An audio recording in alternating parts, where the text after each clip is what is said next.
बच्चों last lecture में circular motions हमने स्टार्ट कर दिया था, पहले काइनेमेटिक्स पार्ट डिस्कस किया, ठीक है। और if a particle is moving on a circular path with a speed v, तो इसको हम कांस्टेंट स्पीड से तो हम लोग बोलते हैं यूसीएम, यूनिफॉर्म सर्कुलर मोशन। उसके बाद हम लोगों ने क्या क्या पढ़ा, हम लोग एक रिलेशन बताया v is equal to omega r होता है, omega is equal to v upon r. Vector equation हमने पढ़ा, ओमेगा क्रॉस आर वेक्टर में ऐसे लिखेंगे, एंड देन हमने पूछा कि ये तो एक्सलेटेड है, ये अगर एक्सलेटेड है तो इसका एक्सेलेरेशन मैंने बताया किधर, वेलोसिटी के परपेंडिकुलर डायरेक्शन में। मैंने समझाया था कि अगर वेलोसिटी के परपेंडिकुलर डायरेक्शन में एक्सेलेरेशन है तो उसका सिर्फ डायरेक्शन चेंज होता है, और वो AC कितना होगा, v स्क्वायर अपॉन r या ओमेगा स्क्वायर r। ये हमने डिस्कस किया था। AC क्यों बोलते हैं, क्योंकि ये डायरेक्टेड टुवर्ड्स सेंटर है, इसलिए इसको बोलते हैं सेंट्रीपिटल एक्सेलेरेशन। और एक नाम बताया था, चलो सही जवाब दिया था, रेडियल एक्सेलेरेशन या सेंट्रीपिटल एक्सेलेरेशन, है ना। फिर बताया ये एक्सेलेरेशन का मैग्नीट्यूड कांस्टेंट होगा अगर स्पीड कांस्टेंट है, बट एक्सेलेरेशन का डायरेक्शन क्या होगा, चेंज होगा। सो अगर पूछा जाए in uniform circular motions acceleration constant है क्या, कहोगे नहीं सर, एक्सेलेरेशन का डायरेक्शन चेंज हो रहा है, एक्सेलेरेशन का मैग्नीट्यूड कांस्टेंट है इन यूनिफॉर्म सर्कुलर मोशन। यहां तक हमने लास्ट लेक्चर में पढ़ाया था। उसके बाद और भी कुछ बताए थे कॉन्सेप्ट। इससे पहले अगर एक्सेलेरेशन वेलोसिटी के डायरेक्शन में है, इसको ए पैरेलल कहा, तो कहा था ओनली मैग्नीट्यूड विल चेंज,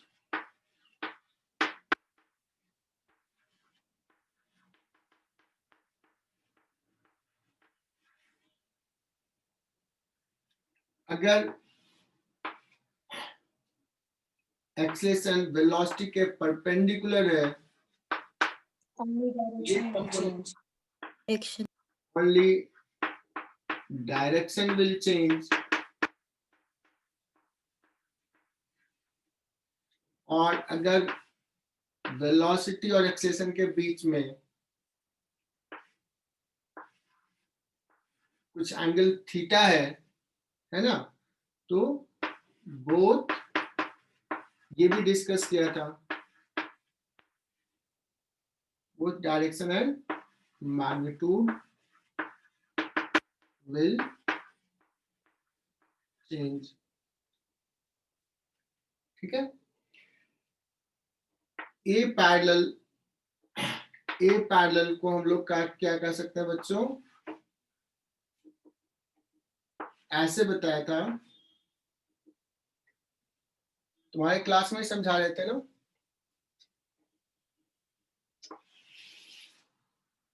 ये बच्चों हो गया यूनिफॉर्म सर्कुलर मोशंस का। अब आ जाते हैं non uniform circular motion. Tangential acceleration बताया था क्या तुम लोगों को कि नहीं बताया था, फिर समझा रहा हूं नॉन यूनिफॉर्म सर्कुलर मोशन में क्या होगा। In non uniform circular motions speed will also change. इसका अगर अभी v है तो बाद में v अलग हो जाएगा, ठीक है ना। अगर स्पीड चेंज हो रहा है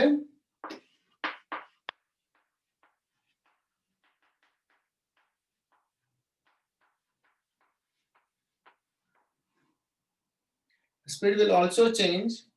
इन दैट केस इसके पास दो एक्सेलेरेशन होगा बच्चों, डायरेक्शन तो चेंज हो ही रहा है, इसलिए इसका एक एक्सेलेरेशन एसी होगा और एक एक्सेलेरेशन वेलोसिटी के डायरेक्शन में होगा, that is called tangential acceleration. क्या ये नाम बताया था लास्ट लेक्चर में?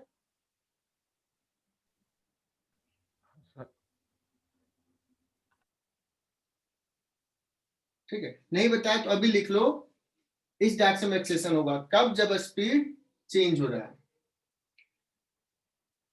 तो अगर मैं बात करूं कि नेट एक्सेलेरेशन कितना होगा, पहले एक्सेलेरेशन वेक्टर लिखता हूं, तो मैं कहूंगा net acceleration will be AC vector plus AT vector.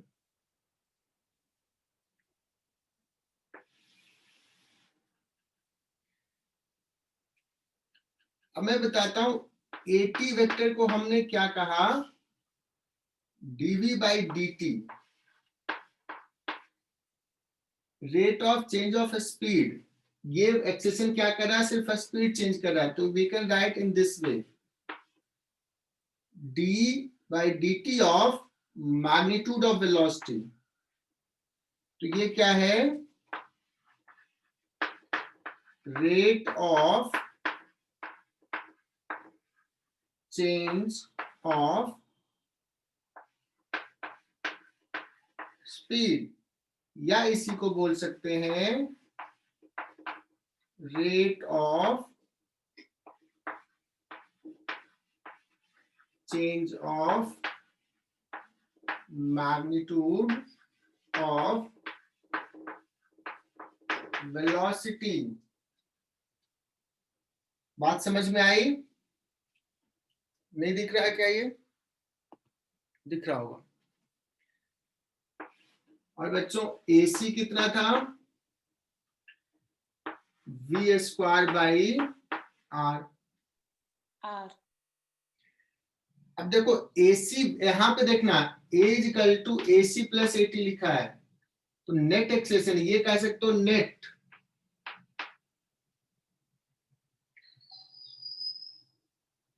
अगर मैं बात करूं कि नेट एक्सेलेरेशन का मैग्नीट्यूड कितना है, ये नेट लिखने की जरूरत नहीं है, सिंपली ए का मैग्नीट्यूड पूछा जाए तो क्या ये AC का मैग्नीट्यूड प्लस AT का मैग्नीट्यूड है क्या? नहीं, ये गलत है। कौन सा? ये वाला पार्ट गलत है, क्योंकि ये दो वेक्टर 90 डिग्री पे है, तो इसको ऐसे ऐड नहीं करते हैं। तो what will be the correct expression? चूंकि वो दो 90 डिग्री पे है, तो AC का स्क्वायर प्लस AT स्क्वायर। समझ में आया? तो यहां तक लिख लो अच्छे से। चलो, तो हम लोग यहाँ पे डिस्कस कर रहे थे A का magnitude AC square, that means V square upon R का square plus AT square. AT हमने क्या कहा था? dv बाई dt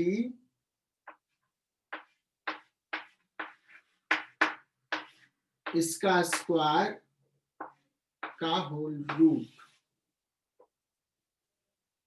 ये नेट एक्सेलेरेशन को क्या लिख सकते हैं? ऐसे लिख सकते हैं क्या? A वेक्टर को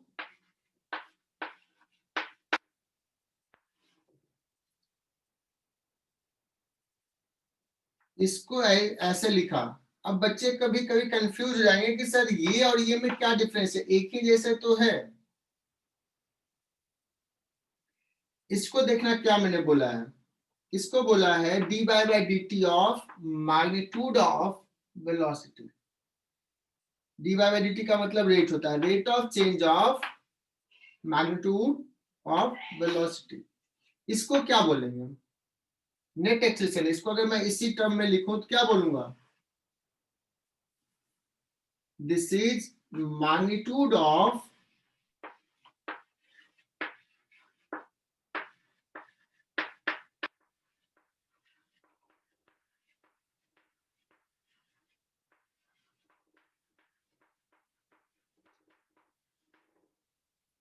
क्या ये बात समझ में आई? ये कोई इसका लिखा, ये और ये डिफरेंट है, अलग है।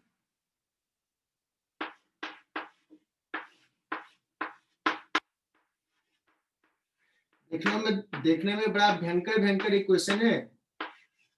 मम्मी देख के खुश हो जाएगी कि बेटा बेटी क्या पढ़ रहा है। देखो तो कितना भयंकर, बट है कुछ नहीं है। अगर कोई सर्कुलर पाथ पे मूव कर रहा है और स्पीड भी चेंज हो रहा है तो उसके एक्सेलरेशंस के दो कंपोनेंट होंगे। एक कंपोनेंट उसके स्पीड को चेंज करेगा जो कि वेलोसिटी के डायरेक्शन में होगा, है ना। तो वेलोसिटी के डायरेक्शन का मतलब पाथ के टेंजेंशियल, इसलिए उसको क्या बोलेंगे, ए।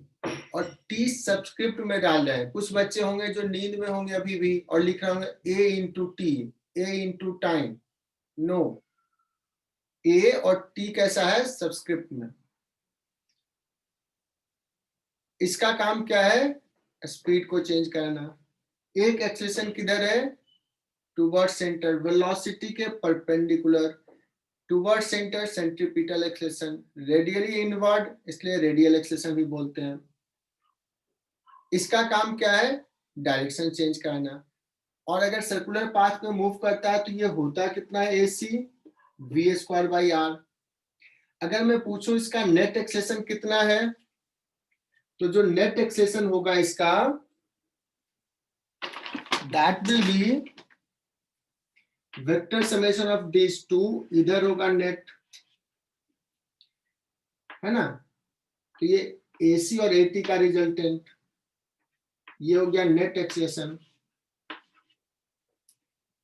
क्लैरिटी के लिए मैंने इसको ए नेट भी लिख दिया है, नहीं भी लिखेगा तो चलेगा।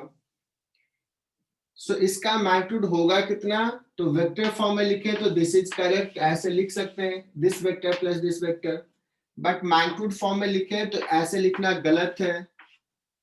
ये 100% समझ में आना चाहिए, थोड़ा थोड़ा नहीं।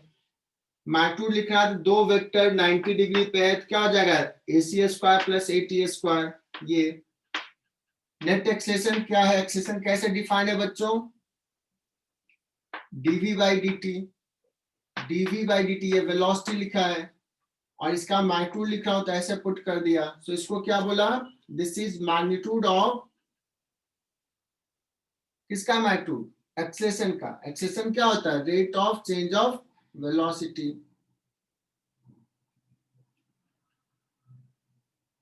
टेंजेंशियल एक्सेलरेशन क्या था, rate of change of speed. तो देखो D by by D T of velocity का मैग्नीट्यूड लिखा है, इसी दोनों में डिफरेंस कर रहा हूं मैं। बताओ समझ में आया कि नहीं आया समझ में।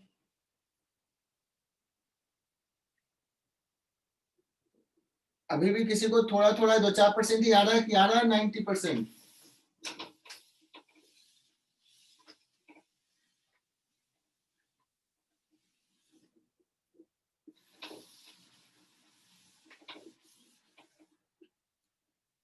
हर्षल महाजन, क्या समझ में आई चीजें पूरी? देखो समझ में आया कि नहीं आया वो देखते हैं। देखो दो टर्म लिखा बच्चों, एक ये टर्म लिखा है और एक ये टर्म लिखा है। अब यहाँ पे मुझे साइन पुट करना है कि ये क्या होगा, क्या ये इक्वल होगा, क्या ये ग्रेटर होगा, क्या ये लेसर होगा, बेस्ट ऑप्शन कौन सा होगा।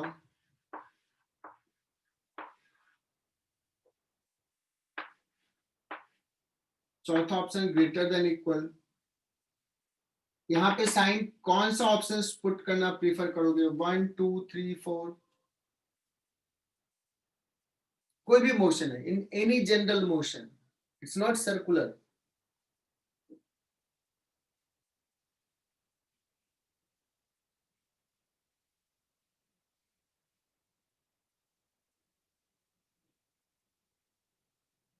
चारों में बेस्ट ऑप्शन से अगर चूज करना है तो क्या होगा, इज इट इक्वल ऑलवेज।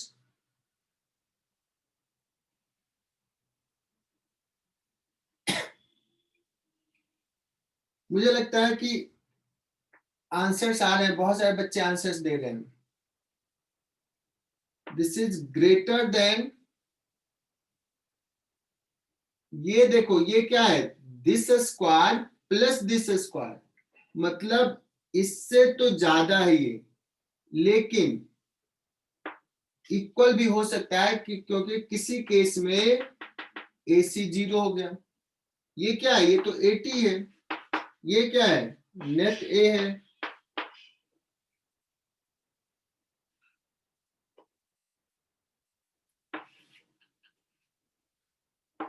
तो A जो था वो कितना था, AC स्क्वायर प्लस 80 स्क्वायर का रूट था ना। AC अगर कुछ है तब तो ये ग्रेटर ही रहेगा, इक्वल भी हो सकता है। कब इक्वल होगा, जब AC 0 होगा। इक्वल कब हो सकता है, इक्वल का भी साइन देना जरूरी है, दोनों पॉसिबल है। इसलिए बेस्ट ऑप्शन अगर चूज करना है तो fourth is the best option होगा। सर इक्वल कब होगा बच्चों, अगर मोशन से स्ट्रेट लाइन है, मोशन क्या है, स्ट्रेट लाइन, तो इसका डायरेक्शन चेंज हो नहीं रहा है। जब डायरेक्शन चेंज नहीं हो रहा है तो उस केस में AC क्या हो जाएगा, 0। उस केस में क्या हो जाएगा, नेट A का जो मैग्नीट्यूड होगा वो टेंजेंशियल एक्सेलेरेशन के बराबर ही होगा, तो उस केस में ये इक्वल है। और अगर कर्व्ड पाथ पे मूव कर रहा है, अगर कर्व्ड पाथ पे मूव कर रहा है तो ये सर्टेनली ग्रेटर होगा इससे। If net acceleration is making an angle theta, तो टाइम थीटा कितना लिखेंगे, AC upon 80,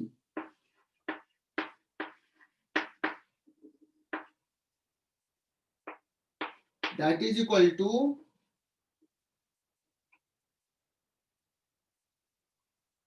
V square by R into 80। अभी 80 रहने देता हूं, जो भी रहेगा। T मल्टीप्लाइड नहीं है, मैं फिर से बोल रहा हूं, T टेंजेंशियल एक्सेलेरेशन, इसलिए T सबस्क्रिप्ट में है।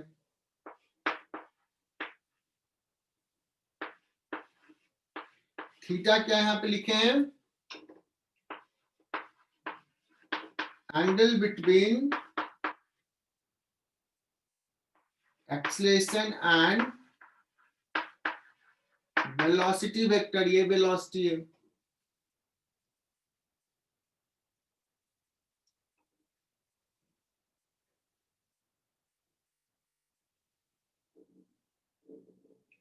एक चीज और बता देता हूं कि अगर सपोज स्पीड चेंज हो रहा है और वो मैग्नीट्यूड घट रहा है, डिक्रीज हो रहा है, अगर डिक्रीज हो रहा है तो वेलोसिटी इधर और एक्सेलेरेशन हो जाएगा इधर, टेंजेंशियल एक्सेलेरेशन नेगेटिव हो जाएगा, 80 हो जाएगा negative.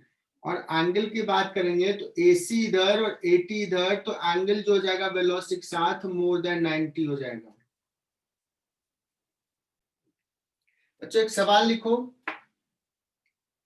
a particle is moving on a circular path of radius 2 meter with constant tangential acceleration 80 is equal to this.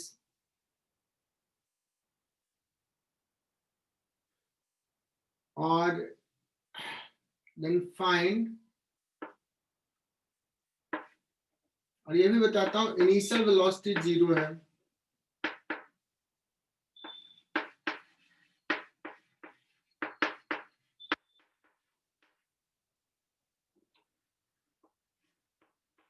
पहला सवाल,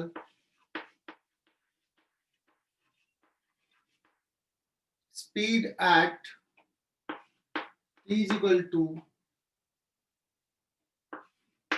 5 second.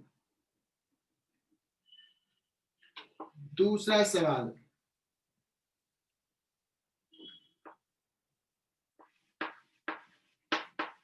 Centripetal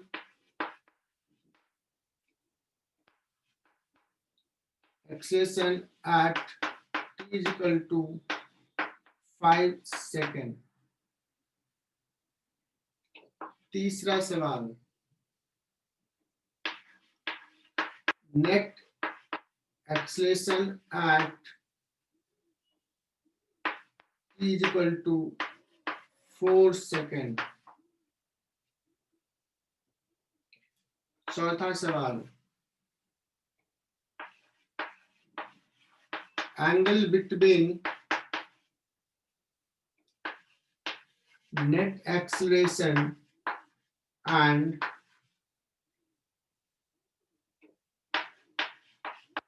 velocity vector at t is equal to 5 second. बच्चों ये 4 सवाल दिया और 4 सवाल होना चाहिए।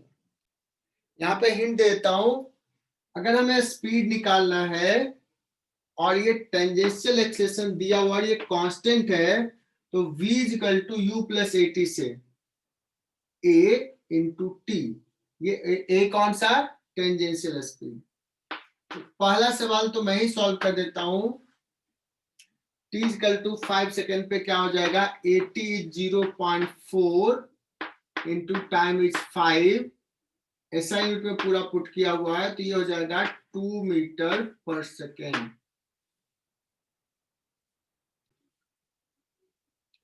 चलो, सो पहला सवाल आई होप कि ये क्लियर है। दूसरा सवाल, centripetal acceleration at t is equal to 5 second,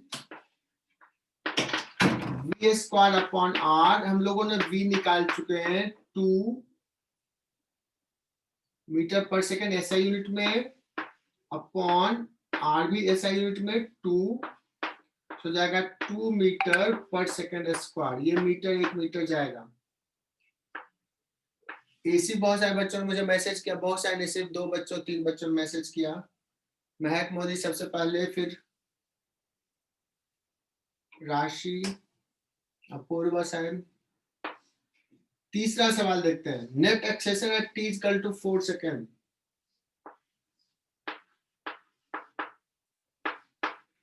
मुझे चाहिए AC square plus AT square का रूट।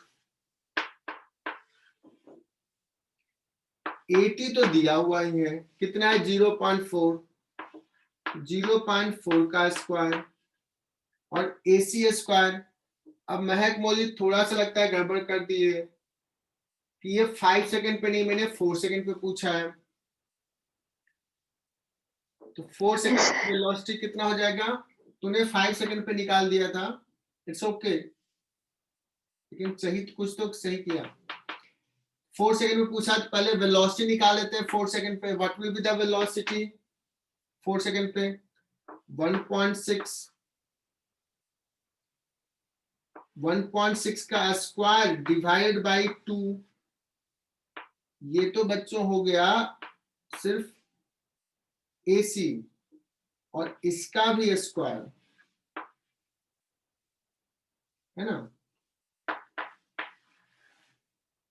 तो ये हो जाएगा 0.16, और ये कितना हो जाएगा?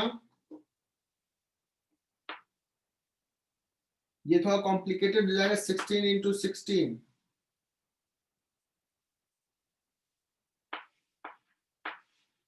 1.28 का स्क्वायर।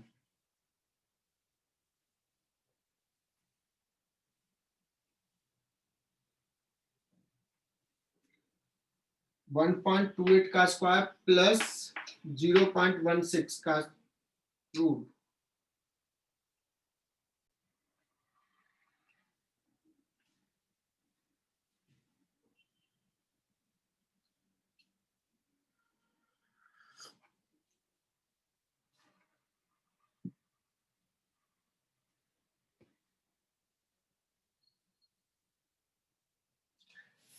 अमृता, क्या इसमें कोई सवाल में दिक्कत?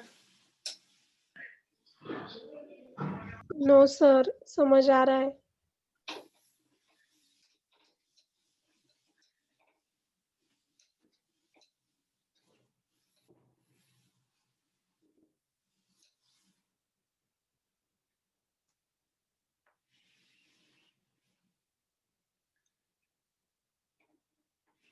नेक्स्ट सवाल, A particle is moving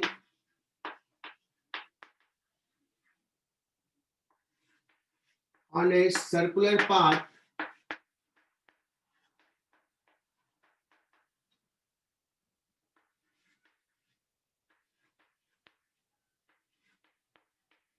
whose speed changes with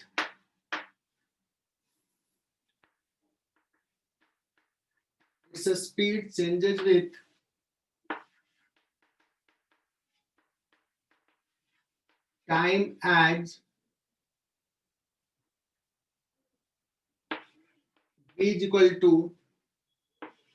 0.1 t square. पहला सवाल,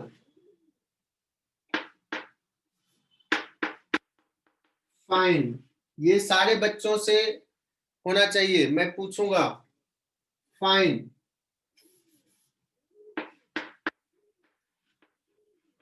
tangential acceleration at any time t। दूसरा, tangential acceleration at t is equal to 4 second. तीसरा, radial acceleration at t is equal to,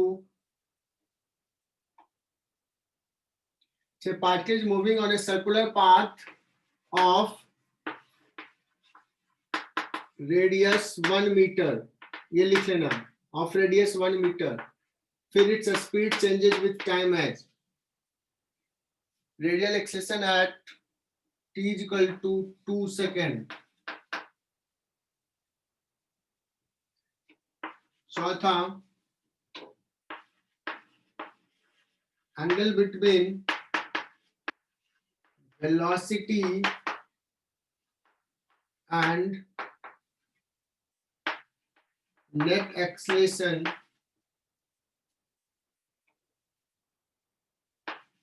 at any time t। पांचवा सवाल, find time when net acceleration is making an angle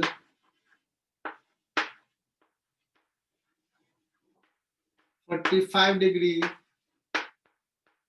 with its velocity।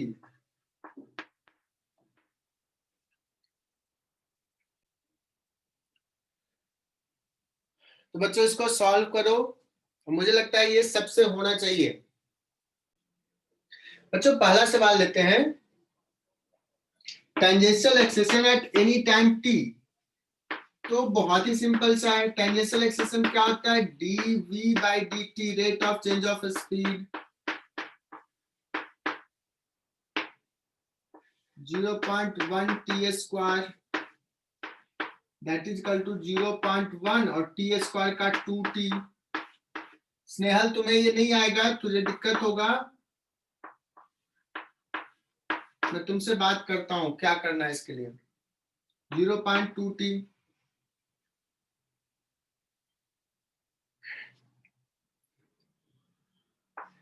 Then दूसरा,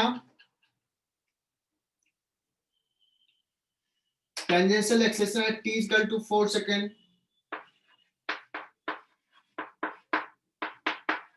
बहुत ही simple सा, just इसमें value put कर दोगे, t का 4 सेकेंड पुट कर दोगे, 0.2 into 4, 0.8 metre per second square. तीसरा, radial acceleration at t equal to 2 second. Radial acceleration निकालना है तो सबसे पहले तो मुझे निकालना पड़ेगा AC equal to v square by r। तो v दिया हुआ है क्या, हाँ, 0.1 इंटू t स्क्वायर, ये हो गया v। Into t equal to 2 second पूछ रहा है तो 2 स्क्वायर, और इसका whole square divide by r. R का वैल्यू कितना लिया है 1, आर का वैल्यू 1 लिया हुआ है तो ये हो गया 4, 0.4 का स्क्वायर तो 0.16। Angle between velocity and net acceleration at any time t, ये मिटा दो पूरा।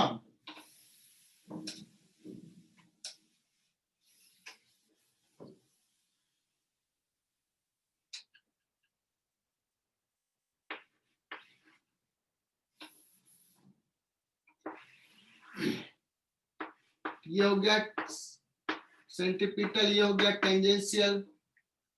तो tan थीटा कितना होता है AC अपॉन AT, ये एंगल। C सब्सक्रिप्ट में AC कितना था V square by r 0.1 T square, ये V का स्क्वायर अपॉन R। AT कितना है निकाले थे अभी जस्ट 0.2 T आया था, तो ये कितना आ गया बच्चों 0.1 का square into T to the power 4 divided by 0.2 into T। ये T क्यूब हो गया और ये हो गया 0.05 1/20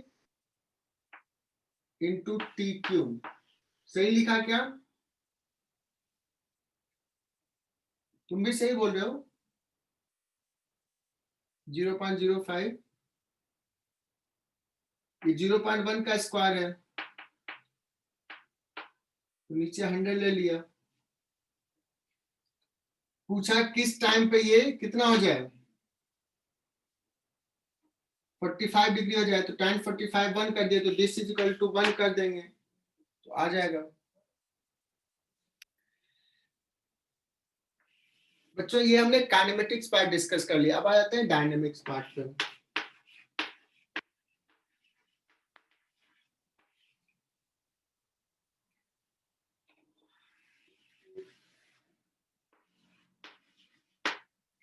बच्चों अगर कोई पार्टिकल सर्कुलर पाथ पे मूव कर रहा है और किसी टाइम पे इसका वेलोसिटी v है और रेडियस r है,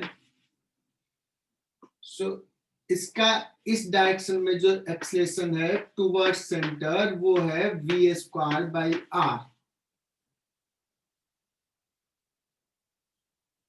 दैट मीन्स इस पार्टिकल पे एक फोर्स इस डायरेक्शन में होगा, टुवर्ड सेंटर एक फोर्स होगा, उसका मैग्नीट्यूड होगा mass into acceleration, that is equal to m into v square upon r। इतना नेट फोर्स होगा इस डायरेक्शन में। अगर स्पीड कांस्टेंट है तो सिर्फ यही एक्सेलरेशन है तो नेट फोर्स सिर्फ इधर होगा, लेकिन अगर मैग्नीट्यूड चेंज हो रहा होगा तो एक इधर भी एक्सेलरेशन होगा, तो एक फोर्स का कंपोनेंट इधर, एक फोर्स का कंपोनेंट इधर, नेट कुछ होगा फोर्स, बट इस डायरेक्शन का जब तक कंपोनेंट कहेंगे तो यही रहेगा।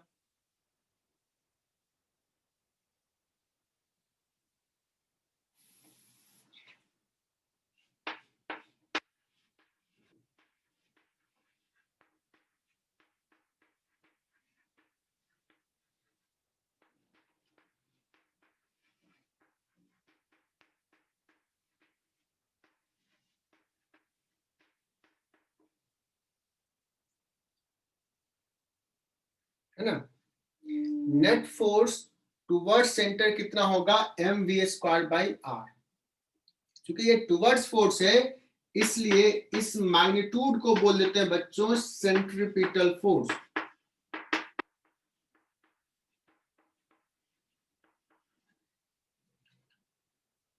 मतलब सुनना कि जितने भी फोर्सेस लग रहे होंगे पार्टिकल पे वो सबका कंपोनेंट इस डायरेक्शन में जब लेंगे तो उसका समेशन का कंपोनेंट इतना हो जाएगा, क्योंकि मुझे पता है कि इस डायरेक्शन में एक्सेलरेशन इतना है, तो इस डायरेक्शन में नेट फोर्स m इंटू ए होगा, mv²/r होगा। अब क्लास में कॉलेज में कहीं कहीं पे थोड़ा सा कंफ्यूज कर देते हैं बच्चों को कि जब हम एफबीडी ड्रॉ करते हैं सर्कुलर मोशंस में, तो कहते हैं कि इस पे एक सेंट्रीपिटल फोर्स लग रहा होगा और बच्चे एक एक्स्ट्रा फोर्स सेंट्रीपिटल फोर्स के नाम से ये ड्रॉ कर देते हैं। That is wrong. हम इस पे जो भी फोर्सेज लग रहा होगा, चाहे वो फ्रिक्शन हो, टेंशन हो, जितने भी फोर्सेज लग रहे हो रियल, वो सबको दिखाना है और उसका नेट वैल्यू जो इधर होगा वो इसके बराबर होगा। इस नाम से, सेंट्रीपिटल फोर्स के नाम से, कोई अलग से फोर्स बॉडी पे नहीं लगता है। ठीक है ना? ये तुम कंफ्यूज रहोगे, कुछ सवाल करेंगे, कुछ मिस्टेक्स करोगे तो क्लैरिटी आएगी। ओके, तो जो भी नेट आएगा इधर इतना होगा। सो मैं यहां पे लिख देता हूं सिर्फ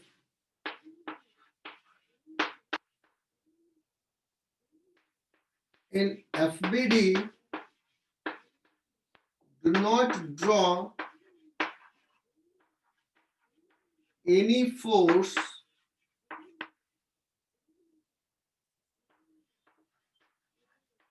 named centripetal force.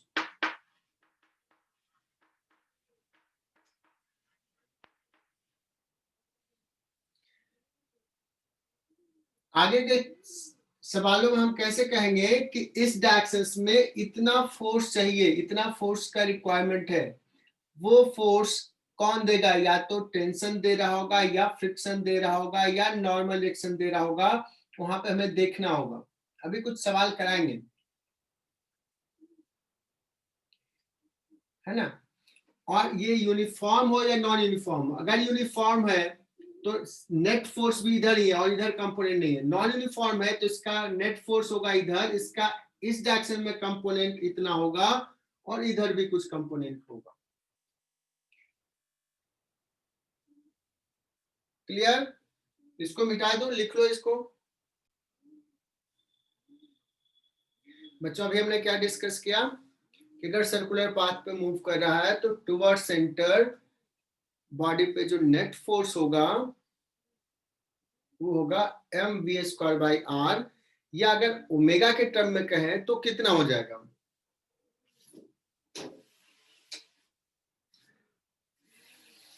ओमेगा के टर्म में कहेंगे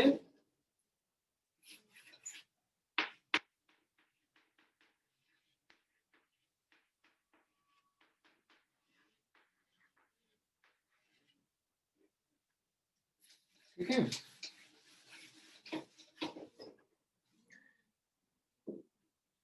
अब एक सवाल लेते हैं, एकदम अच्छे से करना।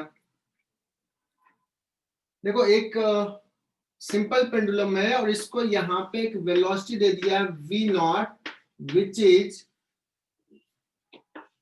√6gl।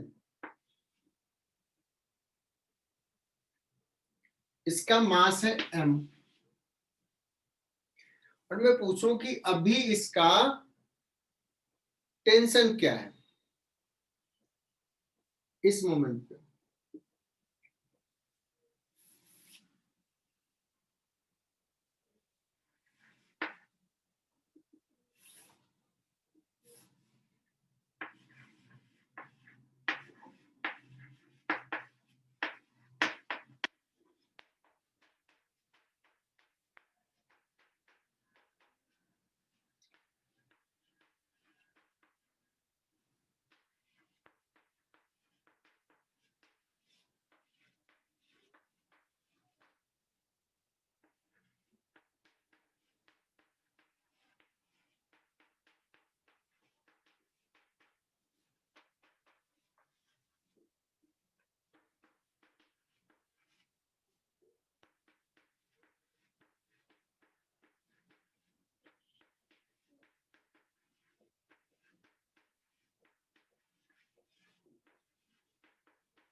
अच्छा, L क्या है? L is the length of the simple pendulum.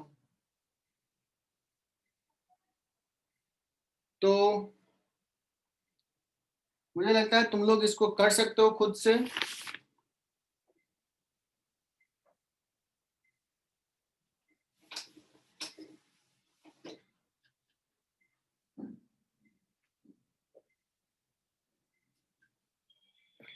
इसको मैं समझा रहा हूं।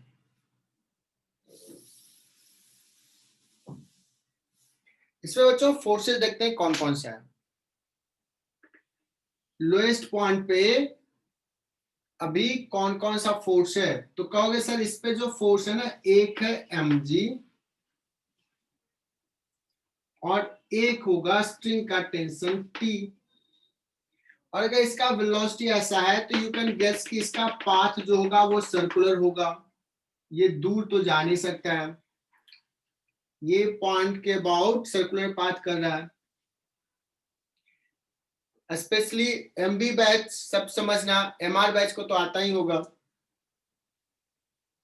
तो इसका एक्सेलेरेशन किस डायरेक्शन में है, ऊपर या नीचे? अमृता बता सकती हो एक्सेलेरेशन किधर होगा अभी, या जीरो एक्सेलेरेशन है?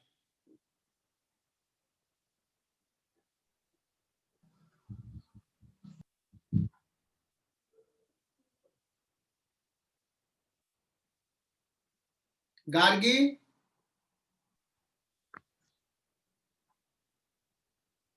Yes sir. किधर एक्सेलेरेशन है? सर पीछे।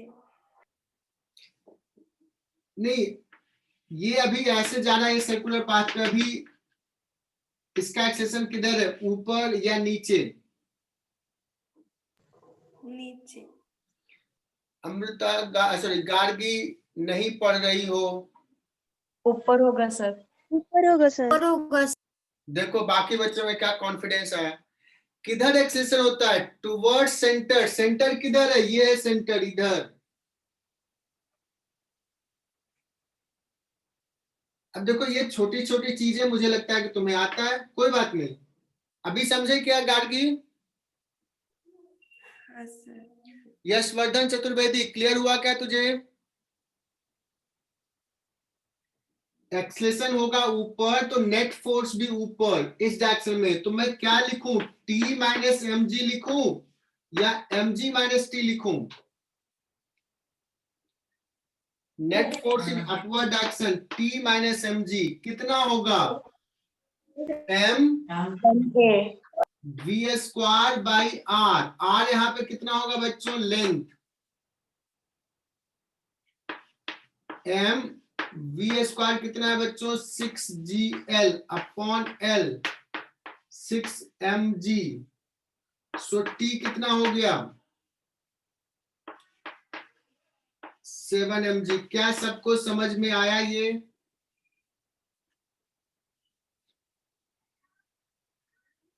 Krishna Singh yes sir. समझा क्या ये? हाँ सर समझा। ठीक है, तो कृष्णा तू ही जवाब देगा।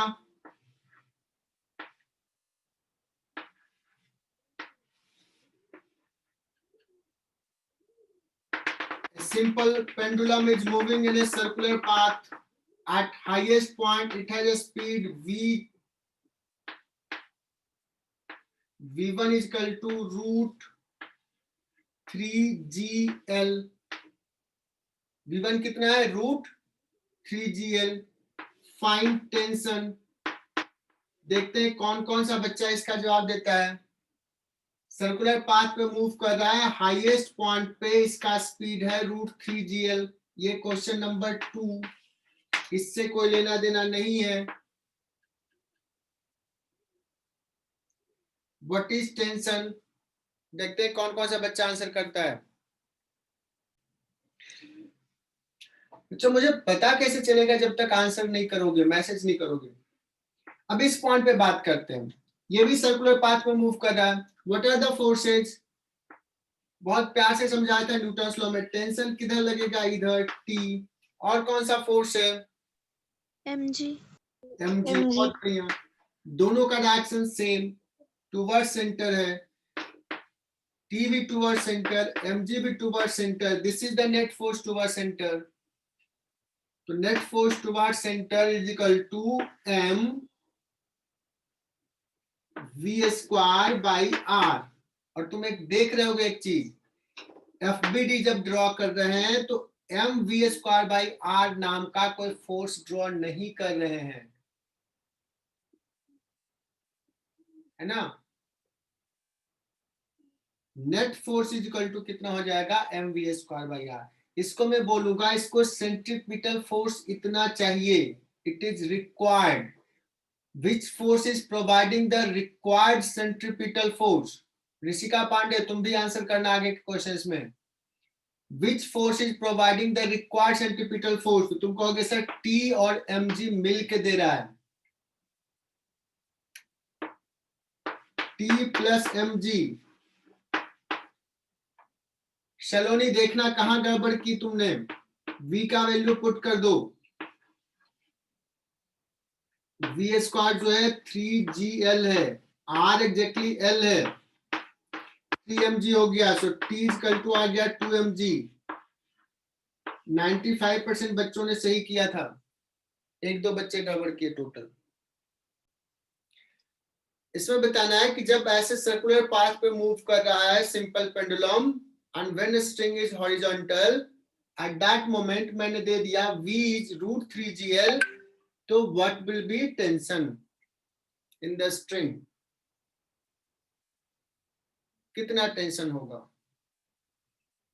या सिंपली मैं सबसे पहले पूछूं कि AC कितना होगा, कहोगे सर AC तो बहुत simple, V square upon R।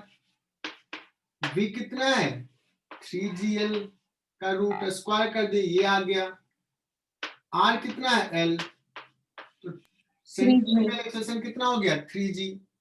ये तो मुझे लगता है सबको आना चाहिए। हाँ सर। तन्मय तुझे आ रहा है क्या ये सवाल? तन्मय को देखो नहीं आ रहा होगा भी नहीं कनेक्टेड, लो वो तो चाय पीने चला गया।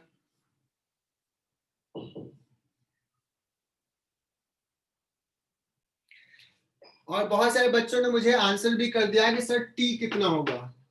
T जो हो जाएगा, इसका FBD ड्रॉ करते हैं, T इधर और mg किधर है, नीचे है mg।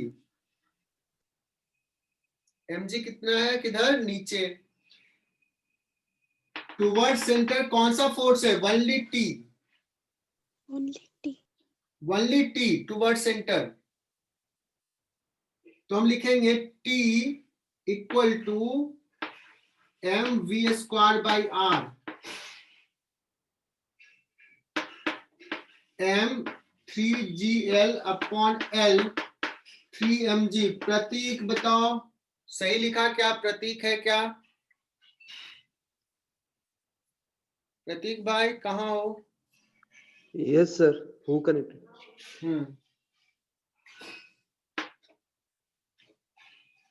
3mg, यश गुर्जर ने भी सही बताया। मुझे चाहिए यहाँ पे बच्चों what is tangential acceleration here. Apoorv Patil मैं एक्सपेक्ट करूंगा, अपूर्व, राशि, रोहन, सृष्टि, कम से कम ये बता दे टेंजेंशियल एक्सेलरेशन कितना होगा इस केस में, इसी सवाल में। राशि ने सही आंसर दिया, और कोई? बस राशि और बच्चे, साक्षी पाटिल,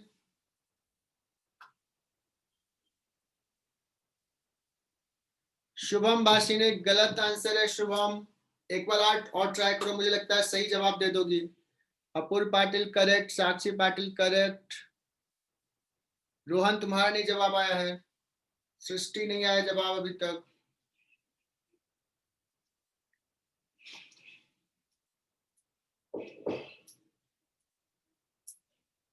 निकुंज तुम कहाँ गायब थे, मैंने अटेंडेंस लिया तुम्हारा, था नहीं उस समय, प्रेजेंट नहीं थे। महक मोदी मैंने सवाल पूछा टेंजेंशियल एक्सेलरेशन कितना है? तो तुम्हारा आंसर आई होप कि उसका गलत है। गार्गी रॉन्ग आंसर है। गार्गी ध्यान दो, centripetal acceleration is 3g, tangential acceleration पूछ रहा हूं।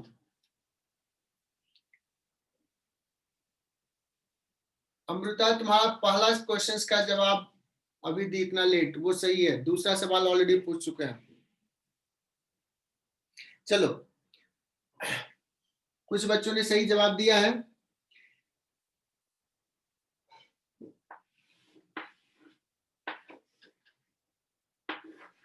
इधर स्पीड दे दिया v इक्वल टू √3gl और इस पे फोर्सेज बताया, तो एक फोर्स है इधर T जो कि निकाल लिया, T इक्वल टू mv²/r और एक है mg। सो टेंजेंशियल एक्सेलरेशन प्रोड्यूस करने के लिए कौन सा फोर्स रेस्पॉन्सिबल है, T या mg? mg, because tangential direction में किसका कंपोनेंट है? mg का। T का तो कंपोनेंट भी नहीं है, mg का है। तो कितना होगा टेंजेंशियल एक्सेलरेशन? तो कहोगे सर इस डायरेक्शन में नेट फोर्स mg है, नेट फोर्स mg, तो एक्सेलरेशन कितना हो जाएगा? Force by mass, that is equal to g। Am I right?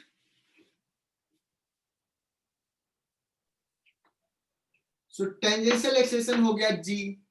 अब सवाल आ जाएगा, अच्छा से सवाल, नीट के लिए टफ सवाल, कि इस मोमेंट पे अभी इसी सवाल का ए पार्ट किया, A part, B part, C part, जिसका आंसर ये, और डी पार्ट मतलब फोर्थ सवाल, इसी का fourth part. What is net acceleration?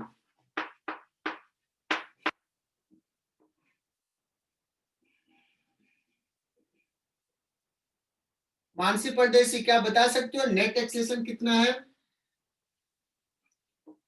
Is it 3g plus g 4g या 3g माइनस g 2g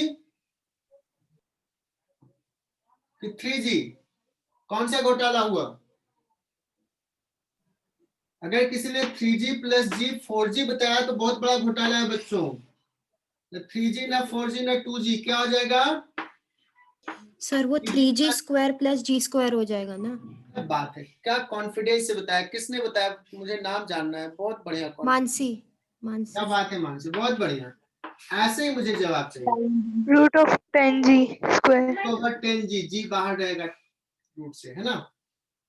तो ये तो एक्सलेंट जवाब हो गया। जिसने आज सीख लिया कि हाँ इस समय इतना अच्छे से, आज का क्लास सफल रहा उसका। गार्गी, अपूर्व पाटिल, सबने जवाब दे दिया है। अच्छा, ये एक हॉरिजॉन्टल टेबल है और एक पॉइंट पे यहाँ पे एक रॉड है, लाइट रॉड, और यहाँ पे मास m एक है, इस पार्टिकल को a मान लेते हैं, और यहाँ पे मास b है connected. This is light rod. Light rod का मतलब मास 0।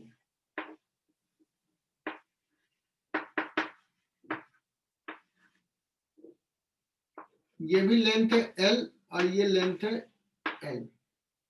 यहाँ पे टेंशन हो गया T1 और यहाँ पे टेंशन हो गया T2।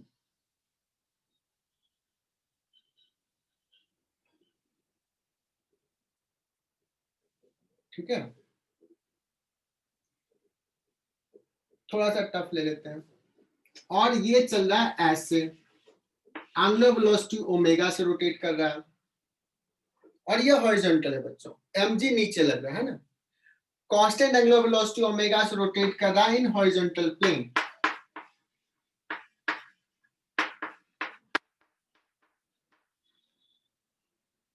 स्मूथ सरफेस पे रखा हुआ, स्मूथ टेबल।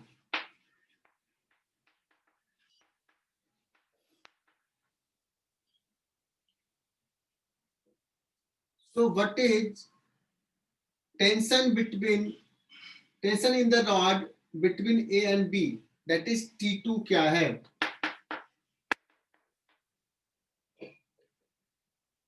तो अगर T2 निकालना है तो मैं किसका FBD ड्रॉ करना प्रीफर करूं, A का या B का? बी का बी का करना प्रीफर करूंगा, क्योंकि अगर ए का करूंगा ना तो T1 भी आ जाएगा, T1 भी अननोन है। तो मैं पहले ना बी का एफबीडी ड्रॉ करता हूं। देखो ये चीज समझना है, यही चीज सीखना है जब पढ़ रहे हो तो। और 5 बजे तो निकल गए क्योंकि 9:10 हो गया है।